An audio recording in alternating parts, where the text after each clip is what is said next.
You're listening to Masters Decoded podcast series. I'm your host and the chief decoder, Anis Merchant. Through this podcast, I bring in guests who are successful in a different walk of life to decode and map out their careers and journeys with the hope that we gain all our learnings.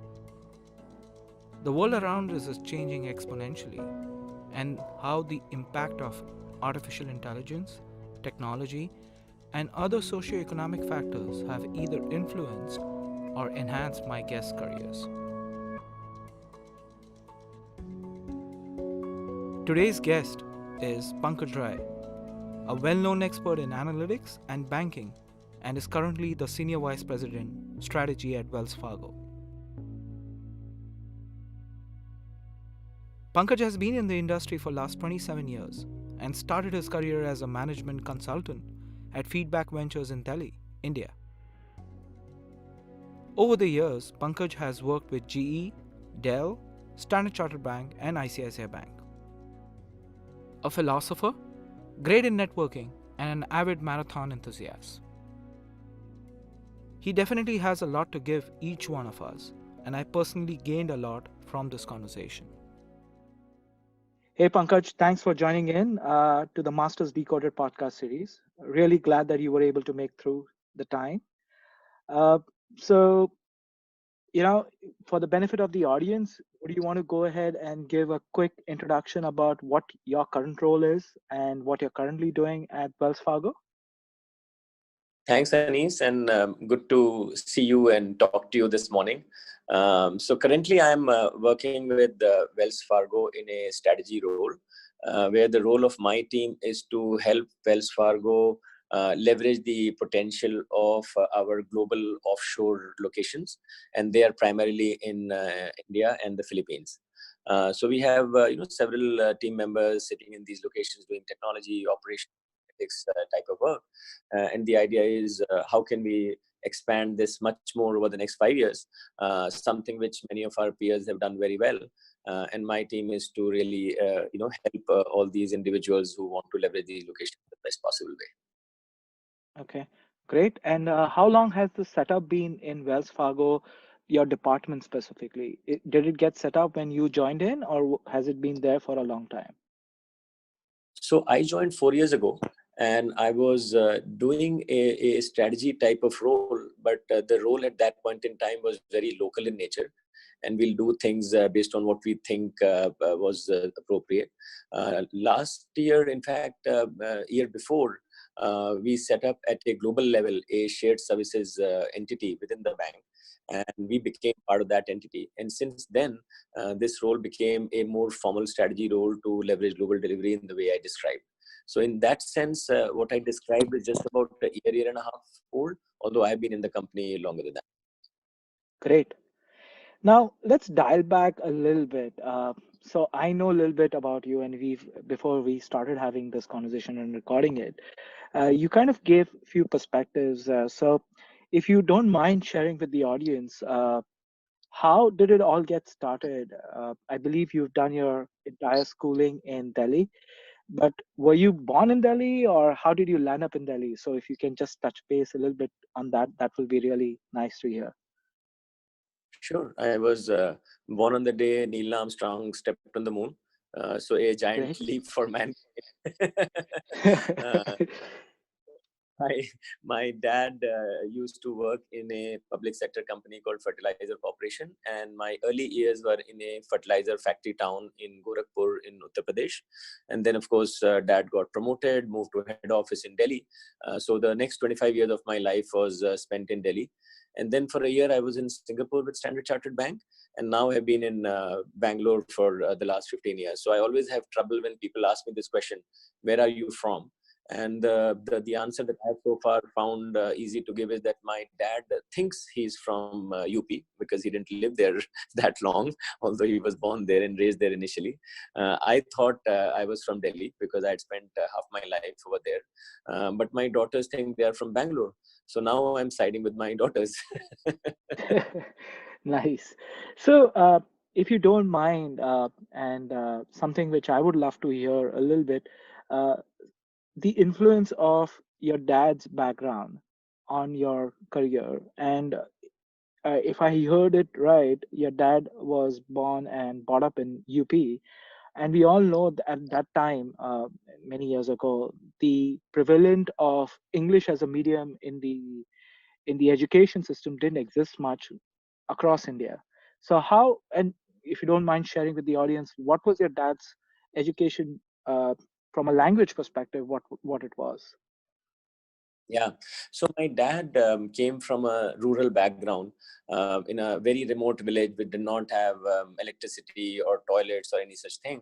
And he grew up talking in Bhojpuri, which is the language used in eastern UP. But he was a smart kid, and he made it to IIT Bombay while studying in Banaras in his early schooling. And he landed up over there with knowing just one language, Bhojpuri. So he picked up Hindi and English both over there. And it's interesting how some of these things play out in your life later on. I remember when we went to Delhi, I was put into modern school, Barakamba Road. And my dad always had this aspiration that his two sons, me and my younger brother of 2 years, go to IIT. So a lot of people asked him that, how come you chose modern school? I mean, that's not the school necessarily which produces children who go to IIT. And his answer was that, I'll make sure that they study, maths and science and all of that. But English is something I want to make sure that they study in the school. And he remembered from his IIT Bombay class that there were quite a few people from modern Barakhamba who spoke very good English. So he felt that let the school teach these kids English. The rest of it, I will teach them and ensure that they go to IIT. And by the way, and he was a achiever in his life. He did a lot of good things, and he also achieved what he wanted with his two kids, because me and my brother were both packed off to IIT Delhi, one after the other. Nice, nice. So how was that?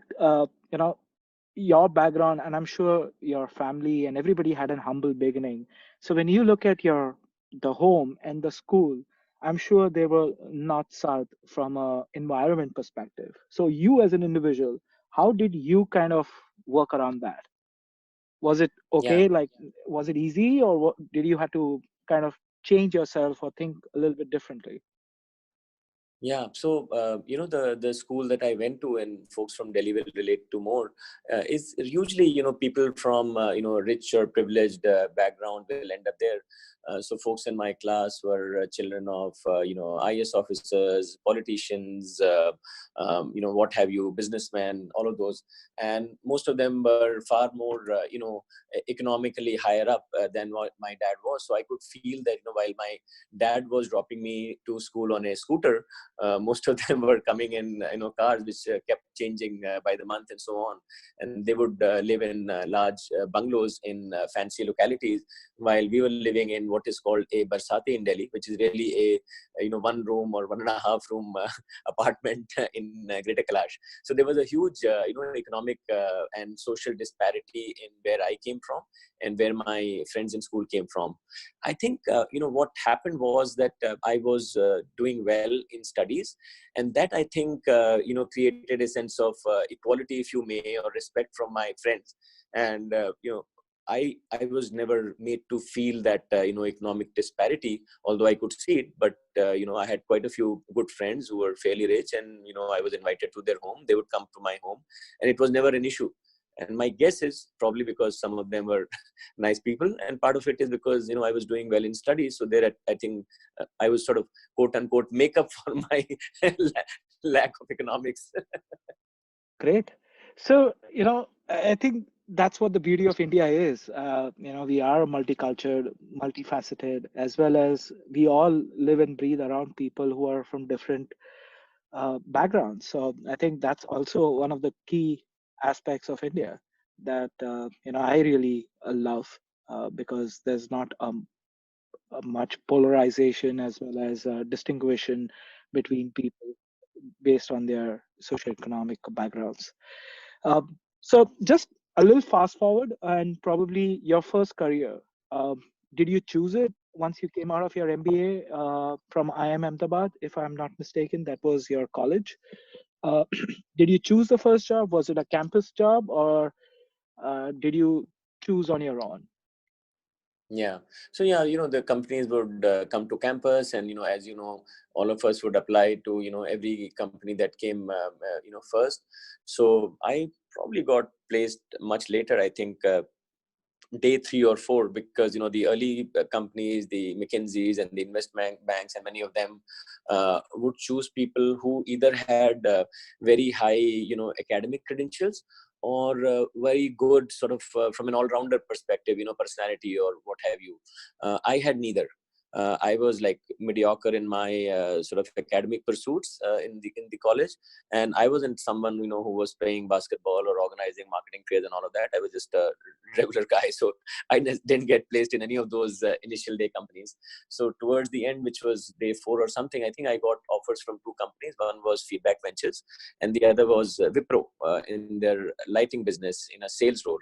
And I knew that sales would be very hard for me. I didn't identify myself as a salesperson, and therefore Feedback was chosen because it was consulting. In those days, consulting wasn't a big thing, but it appeared that it would be analytical. You will think about things and advise people, all of that. And there were some seniors of mine who had gone there last year, and they had come for placement. And so it was an impressive sort of presentation. So some of us in college joined that company, and I had a great time for the initial 2 years that I worked there. Okay. And correct me if I'm wrong, but when I looked up LinkedIn, this company is actually in infrastructure management. So is that correct?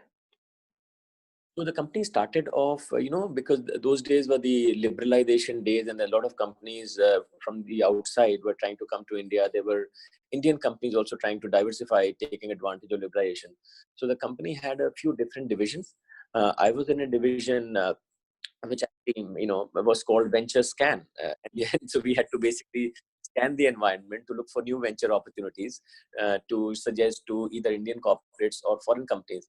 But there were other divisions which were infrastructure and strategy and some others. And over time, the company focused a lot more on infrastructure, and then got to be known as an infrastructure company. But when it started and when I joined, I was doing a bunch of different things, and I was in the scanning division. Okay. So this is massive because at that time, that industry itself was not that big or well known amongst the corporate, especially. So correct me if I'm wrong. What were the, or if you can double click a little bit, what were the, first few years of your career? You've just come out of MBA, and this industry is new, this role is new. How did you cope up with everything being new around you? Yeah, I mean, when you look back now, and when I look at choices that our children or the current millennials are facing, I think our life was quite simple. The choices were really binary. Even early days, engineering and in being a doctor were the two choices. So usually we had very few choices, and in general, I find that one of them either you didn't get or you didn't like, and the default was the other one. So life was quite simple, because like in my engineering and doctor days, I just couldn't relate to biology. And it was just that I didn't love engineering, but because I hated biology, engineering became the default option. And between Feedback Ventures and Wipro, I just didn't think I could do sales, so Feedback became the default choice. So I think most of the choices in my life have been made, or I think in my generation several people have had similar situations where they either didn't like or get one, and the other one seemed like the natural choices. So I think it was more by elimination than by passion that many of us made life choices. And over time, I think they grew on us, and we over time started to like them. In fact, I would put our arranged marriage in the same category as well. Great. So if I, meaning there is, and I'll touch upon some things which you said here about arranged marriage and few of the things, as we go through this conversation. But if I look at your first job and this current job which you have with Wells Fargo, somewhere there is a lot of parallels and there's a lot of similarity in the strategy role which you're performing at Wells Fargo. But if I look at the other careers, whether it was with ICICI or with GE and Dell, uh, the last job before your Wells Fargo, and even Standard Chartered Bank in between, how each of them evolved? Were they by choice or accident, or I would say, a lot of people tell me luck, a big favor. So how did you kind of, was it, and how these choices influenced your career, your personal life as you moved along? Yeah, I think I always had trouble answering a very often asked question in those days, and maybe some last today as well. What do you want to be after 5 years, 10 years, or whatever? And I had no idea because I could never relate to such a long time frame. I could only think about here and now and maybe the next year. So most of my career choices were, career changes were driven by I was somewhere probably getting saturated or bored in my job, and then there was someone in that target company who knew that and said, hey, you know what, where I am, there might be an opportunity for you to come here, and this might reignite your career and your interest in whatever you're doing. So all my job changes have been with someone who I knew in the target company, and they called me over. And I don't think headhunters made money on my career moves. Interesting. So, and I something which probably is very timely as well. This week saw uh, a big passing away of Jack Welch, who basically is known for his impact in GE and globally as well. And when I say globally, a lot of GAIs who came out of GE have made a big significant impact within the industry. And ironically, I was talking to somebody earlier this week about how GE was a leadership factory where they churned leaders, and there was some innate culture within that company. So if you can spend few minutes and talking about your thought process on GE and what it gave you, as and which you hopefully really like about and cherish about as you traverse the career. Can you talk a little bit and share with the audience how GE has impacted that?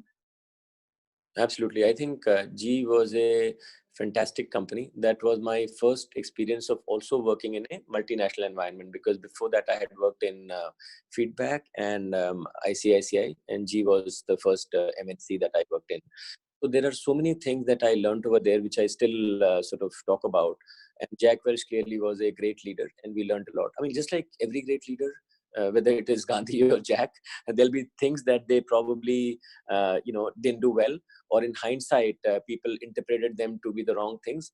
But my own view is that all individuals and human beings are a bundle of choices that they have made, values that they stand for, and they're all a bundle of contradictions. So I think the way I look at individuals is, how do I pick up the goodness in them and not worry about all the badness that all of us carry along. So from Jack Welch, I learned the 4 E's of leadership, which I still utilize in my own way, and it still stays with me: energy, energize, edge, and execute. I look at that framework as a great one to judge and evaluate people. His framework of ranking people has learned earned a bad name, but I do think that utilized properly, it does give you some signals. You don't necessarily have to fire all the bottom performers, but you can do use that framework in the way that you like. The succession planning, session C, business planning, there's so many things, boundaryless behavior, Six Sigma. I think there are a host of management principles, leadership, that G and Jack Welch taught me that still stay with me. Clearly, many of those principles had to evolve or change or die over time, which everything should. And sometimes evaluating people based on the current lens may not always be relevant, because you have to judge people at that point in time with their peer group, in their context, and so on. So I do see these days a lot of articles eulogizing him, and there are many others who are very, very critical of him. I think he was somewhere in between. He did a lot of good things. I'm sure he made mistakes, and I'm sure if he were alive, he would admit to those mistakes as well. Which is what I think I admire in someone, that you're able to acknowledge your mistakes, learn from it, and so on. Great. So since you spoke about these mistakes, when I look at your career, it's been 27 years now. Have there been stories or areas where you have had either failures, or you have committed, when you look back, there were mistakes committed by you, and what were the key learnings, if you don't mind sharing? Yeah, yeah. So I have a hard time remembering my mistakes or weaknesses, because these are questions often asked. What mistakes have you made, and what have you learned? What are your weaknesses, and how to improve upon them? And the reason I'm unable to do those things is that I've never had, goals of the nature that many other people have, and therefore say, I was supposed to do this, and I made a mistake, and all of that. To me, the way I interpret life is that I am trying to do something and trying to do to the best of my ability. And in retrospect, when I look back, there would have been things that I couldn't do, but I don't belabor around that, and I will learn from some of those experiences. I would not call them mistakes, and try to continue to evolve. So there aren't any mistakes or regrets in my life so far, and the way I think about life is, I doubt if there ever will be, because the way I interpret life is that you are doing the best you can, and sometimes that best is not enough, and things don't happen the way they should. But that doesn't mean that you need to worry about it. Reflect, look at what are some of the learnings and experiences, and move on and go ahead. So that's my view on that mistake part of it.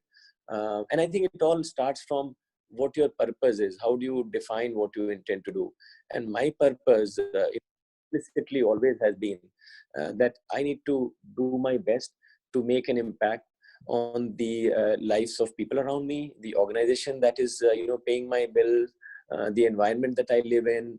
And it's all about doing and giving back, or making an impact. And obviously there's more I could do, but I don't belabor about having have regrets of not doing more. I'll try to do the best I can. So that's how I have been interpreting life so far. Great. So you spoke about, you've always been somebody who's embraced what has come to you. So in your career, you did uproot yourself, and was it your family as well who moved to Singapore along with you, or was it just you alone who did that? Yeah, so I think when I was in GE, I was assigned by my boss to work on a project to develop a business plan for GE to go external. They were an internal captive company. And that exposure, gave me an understanding of the whole offshoring industry. And then there was a friend of mine who introduced me to someone in Standard Chartered Bank, Romy Malhotra. And, he hired me there in Chennai, where they were setting up scope. Hmm. But he left very quickly. His boss, who was in Singapore, asked me to come and join him in Singapore and be the business manager for the offshoring entity called Scope. So initially, my family, would have moved to Chennai, but my younger daughter was born, and they waited for some time. But by that time, the destination changed, and we actually moved to Singapore for a year. And in that 1 year, Romy had actually moved to Dell, and he invited me to come to Bangalore and work for him over there. So my offshoring journey, which began in Scope, led me to Dell, and then later on now to Wells Fargo. Because prior to that, I used to be a corporate banker or a risk management professional who was lending money, underwriting credit, and so on. So from strategy to financial, then getting into a technology industry. But before we get into Dell and the career at Dell, uh, did I get it right that your family didn't move along with you in Singapore? Is that correct? They did for a year. They didn't move to Chennai. My first 6 months in Scope, they did move to Singapore, which was a great place. And we used to joke that Singapore is the best city to live in India, because it was just a 4-hour flight away. Yeah, I also believe in that. So, new family, new kid, and a new job. Today I hear from a lot of people in that career, oh, we've just had a marriage, or, we just have a new entrant in our family as kids, and they take a little cautious steps in taking those difficult career choices, which is moving away from the comfort setup which they may have within a city or a state or a country. How did that work out for you, and how the surrounding, when I say surrounding, the family, either influenced your future decisions or your current job at Standard Chartered Bank? That's a good question. I think some of these things that you speak about, didn't even cross our minds. So I think it's probably in those days we were just focused on what's the next best thing that we can do, and if there are hardships, we will make it happen. So I think this discussion never happened that should we do this or not. I do remember that my wife was a bit concerned initially that she would have to move to Chennai, because sitting in Delhi, Chennai looks very far away, and also appears that if you did not know Tamil, you'll have a hard time living there. So those notions did sort of cross her mind, and she was worried. But then she made a trip. In fact, we had even seen a house and got my daughter school admission in Chennai at that point in time. But then things changed, and when we moved to Singapore, I don't think anyone complained about moving to Singapore. It's a great city, so I'm sure nobody complains about that. But then from Singapore coming to Bangalore, um, definitely Bangalore now is very different, but at that time, Bangalore was beautiful too. So how did that transition back? Because as you made a comment, Delhi to Chennai looked pretty far. Delhi to Bangalore also may be far off. So how did that work out? Were there any convincing you had to do to your family, or was it, as you said earlier, it was natural? Yeah, so I think it was all based on my career move, because I said that since I am not going to be in banking, and Singapore is really a banking center, and if I have chosen to be in the offshoring world, I better be in the hubs where offshoring works. And Bangalore had already been emerging as a hub for offshoring type of work. It was always known to be a good sort of city, good weather, nice people, very cosmopolitan, so on. So I don't think my family had any issues with Bangalore as a city choice. And I myself had been coming to Bangalore once in a while because one of my uncles had lived there. So I have seen the city. I had positive feelings about that. So again, Bangalore wasn't hard to sell. Yeah, clearly, getting out of Singapore is always hard to sell. But when you decided that your career does not lie in that city and you have to move out, among all the choices, I thought Bangalore was probably one of the best. Great. So, there's one philosophy I have, and I do see some of that playing in. I'm not trying to force my philosophy here. When we all get into our first job, there is some excitement, there is some halo effect, which we all have. But then we slowly start understanding what we want to do next. And then we land up into the second phase of a career, which is evolving our interest. And then the third phase is more about that interest somewhere becomes passion, and then the passion kind of we want to live for a long time. Now definitely, uh, I see some of that strands in your career as well. And you started talking a little bit about when at GE you kind of got exposed to offshoring. Was offshoring that interest, or was it something else which kind of started developing, which got you excited, and you continue to do that at Wells Fargo as well? Yeah, I think that's a good question, and I've reflected on what is the common theme that has driven my life and career, so to say. And my guess is, and sometimes it's very hard to even know, who you are and how you think. It's sometimes others who can tell you that. But my guess is that it's more the people and the purpose for which they have come together. And I think in all of the roles that I have done within the company or moved around, that has been constant. So I have always liked the people that I work with and the purpose for which we have come together. And that purpose or those people could be anyone or anything.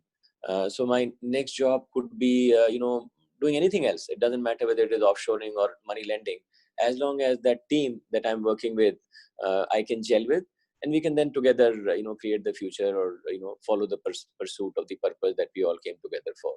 So I don't think I can relate to any specific industry or business function. Doesn't matter. Great. So you focus on that point about people and passion, uh, and you did give a reference of your manager at in the name of Romy Malhotra, who was at Stand Charter, and he got you to join Stand Charter in Chennai. And then when he moved on to Dell, uh, you also moved along with him. Was he your mentor? Would you classify him your mentor, or were there somebody else who, over the years, you look up to? And are there certain learnings or certain things which you draw out of those individuals?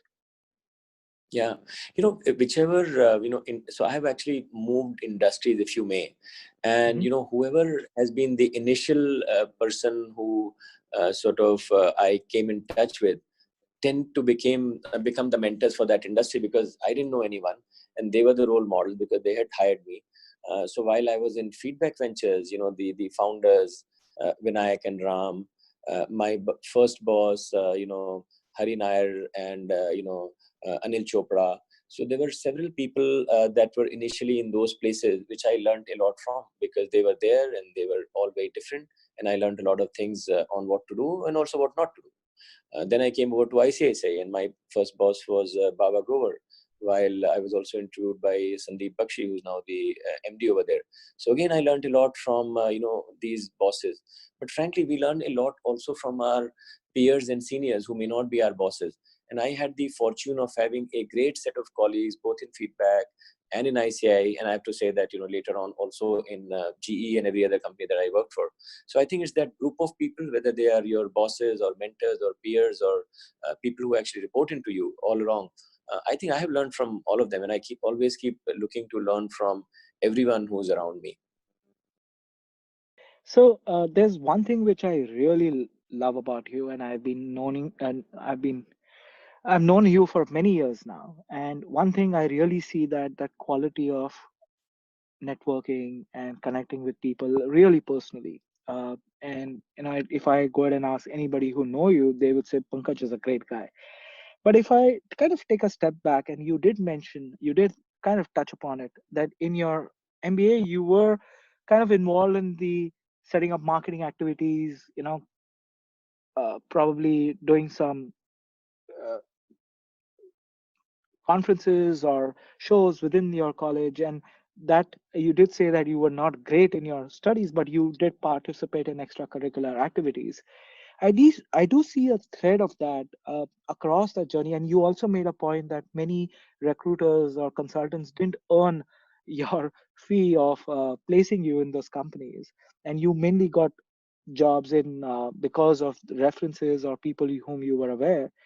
How important do you see the role of networking or building relationships? Because today the definition of relationship has evolved also. So, I actually didn't participate in any extracurricular activities either. So, Okay. neither was I studying, nor was I doing any extracurricular Wow. activity. Okay.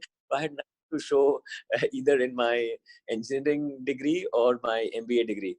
But the colleges that I went to, which was IIT Delhi and Ahmedabad, they are premium brands, as you know. So I think those brands do carry value, and over time, people will in general judge you saying, hey, if you went to those colleges, you must be good. So I think some of that luck or some of that benefit we all carry. So I do think that many of these things which we don't realize do create an impression about us, and people give us the benefit of doubt, and it's up to us to sort of prove them wrong. So Hmm. yeah, so I wasn't a networker at all. In fact, if you were to talk to people in my school or college, my dad was forcing me to study maths and get into IIT. There was no time for networking. There was no time to watch TV, and that continued for long. I think over time, maybe I was just curious, wanted to know more, and in general helpful also. I think some of those qualities I probably picked up from my mom, that over time people started to like me because I was non-threatening, because I didn't have a purpose to achieve and therefore go over someone. I was just being whatever I was. So I think that non-threatening nature was probably useful for other people to come closer to me, because I was just happy to help everyone because I didn't have any purpose for my own self.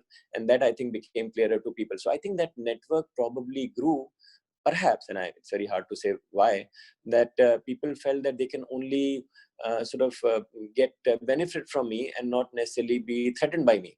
Hmm. So that is, yes, why the network has grown. Interesting. So, would you recommend to the audience that networking is important? I do hear that, today when you're driving to work, you do take time out to talk to people.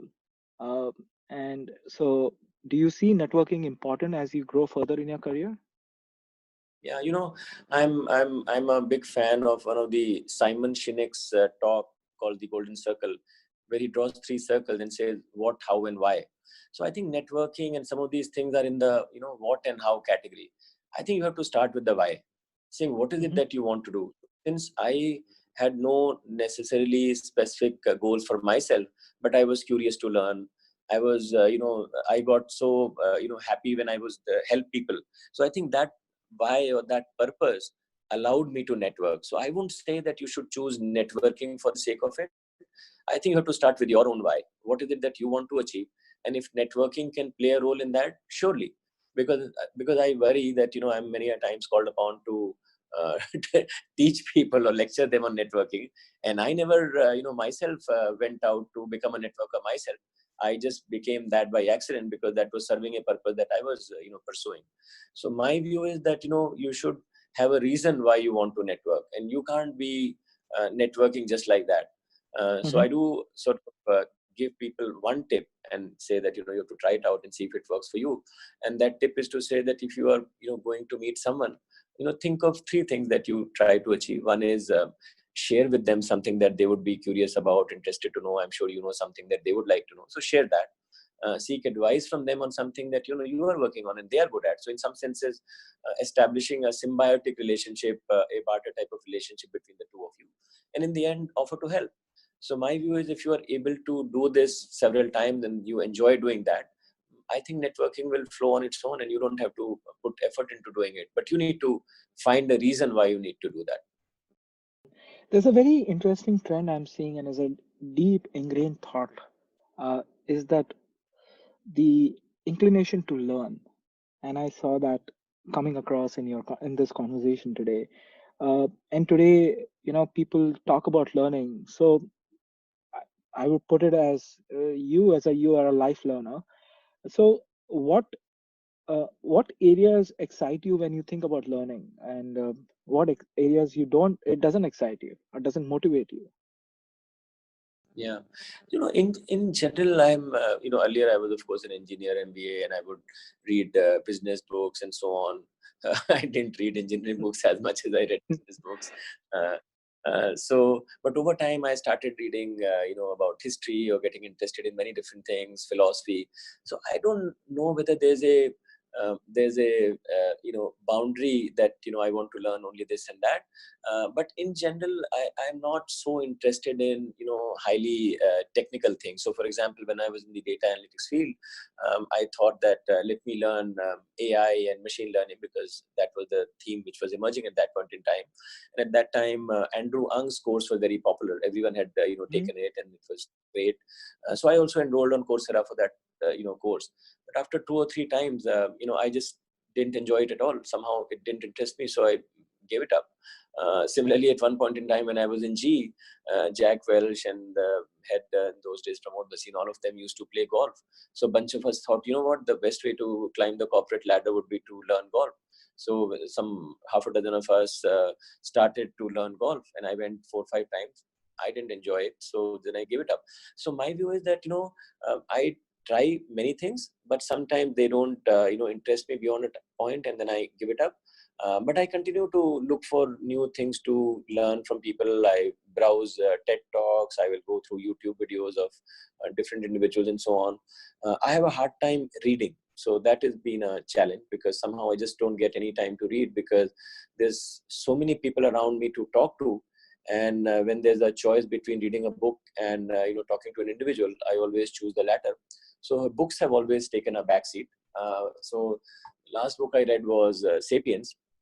The next Mhm. book, which is waiting to be read, is a book by Anand Giridharadas, which is about capitalism, called Winners Take All.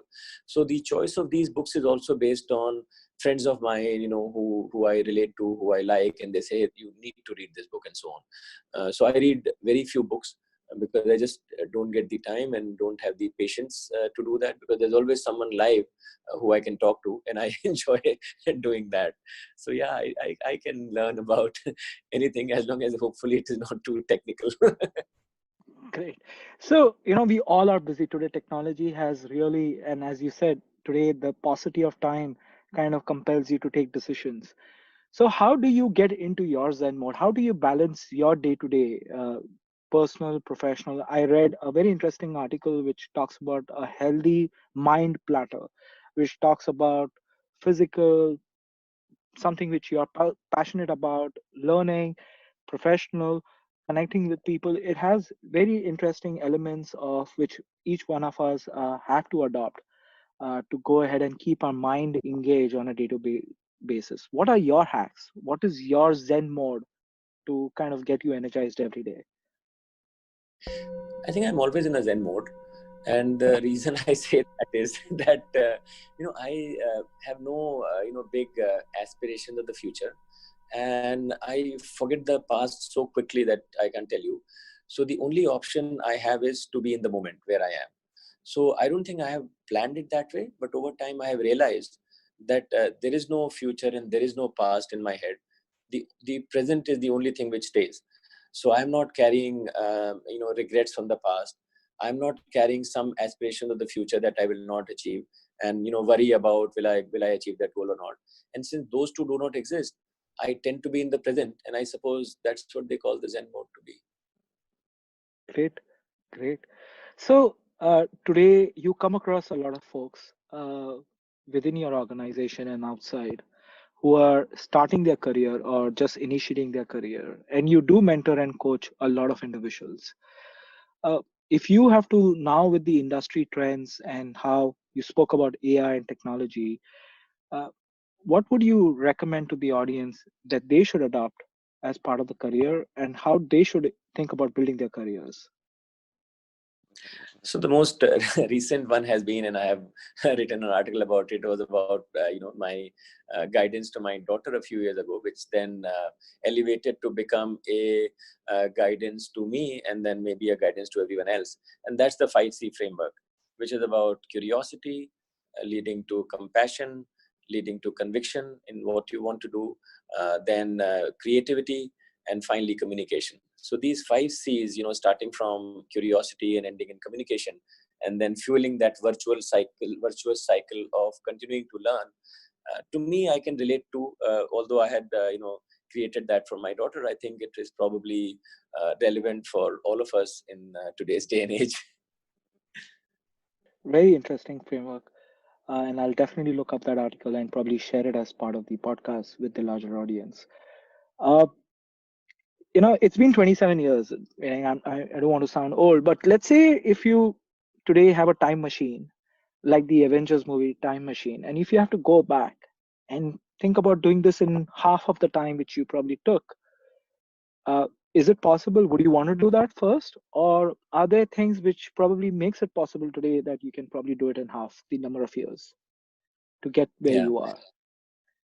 Yeah, so I think that line of thinking will be true when the assumption is that you have a purpose and you want to achieve that purpose faster. But Hmm. given that there was purpose to start with, and I didn't choose to be here at this point in time, and I don't know where I would like to be. In fact, if I had another life, I would like it to be totally unexpected, nothing to do with what I have done before, and something like that. So I don't relate to the idea of doing it all over again faster and shorter, because if I have to do it all over again, I'll do something else and get a different experience, because this Very experience good. I've already got. And like I said, since I didn't intend to do any of the things, many of the things have happened by luck. It again, I can't relate to saying how could I do it faster, because these are all a series of coincidences, accidents, which have led it to this place. And I think it's so exciting when you don't know the future and it is unfolding in unexpected ways. So I find that more exciting than doing a predictable activity faster. So, you did speak about something else. Probably, if you have another life, or if you probably, what would that be? I'm just curious now. That if you're given a choice and you do something else, what would that be? Yeah, and like I said, totally unexpected. I don't want to know. I don't go Okay. to show my horoscope or my hand, because I think the unexpected and the ability to deal with that unexpected and make meaning out of it is what is exciting. So I'm quite happy that the next 50 years, hopefully, if I can live another 50 years, should be totally Definitely. unexpected, and whatever Hmm. come my way, I can create meaning out of it, and so on. So I think I also find it very interesting that people want to do things faster and earlier, while life expectancy is going in the other direction. So I would have expected them to say, I have a long life of 100 years, let me do it slower.